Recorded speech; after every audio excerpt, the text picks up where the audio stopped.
Thomas Alva Edison ఎంతమంది తెలుసు?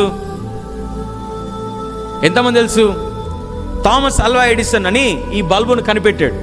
ఈ బల్బును కనిపెట్టిన ఆయన 10,000 సార్లు ఓడిపోయాడంట. 10,000 సార్లు 1000 సార్లు ఆయన ఓడిపోయాడు. ప్రయత్నం చేస్తున్నాడు, ఓడిపోయాడు. మళ్ళీ ప్రయత్నం చేస్తున్నాడు, మళ్ళీ ఓడిపోయాడు. మళ్ళీ ప్రయత్నం చేస్తున్నాడు, మళ్ళీ ఓడిపోయాడు. ప్రయత్నం చేస్తూ ఓడిపోయాడంట. ఆఖరికి బల్బును కనుక్కున్నాడు. ఒకరోజు కూర్చోబెట్టి, ఎడిసన్, ఇన్నిసార్లు ఓడిపోయావు కదా, నీకేమనిపిస్తుంది అని అంటే ఎడిసన్ అన్నాడు, ఇన్నిసార్లు నేను ఓడిపోలేదు, ఇన్నిసార్లు ఇలా చేయకూడదు అని నేర్చుకున్నానని చెప్తున్నాడు.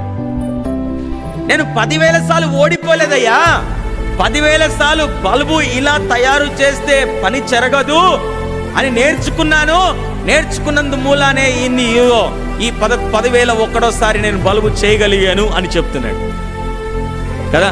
ఈరోజు మనం కూడా అంతే.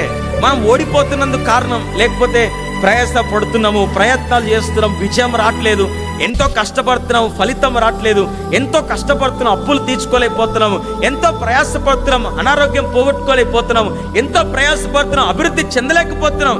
ఓడిపోవడానికి కాదు, ఈరోజు ఓర్పు కలిగి ప్రతి క్రైస్తవులు ఉండాలి.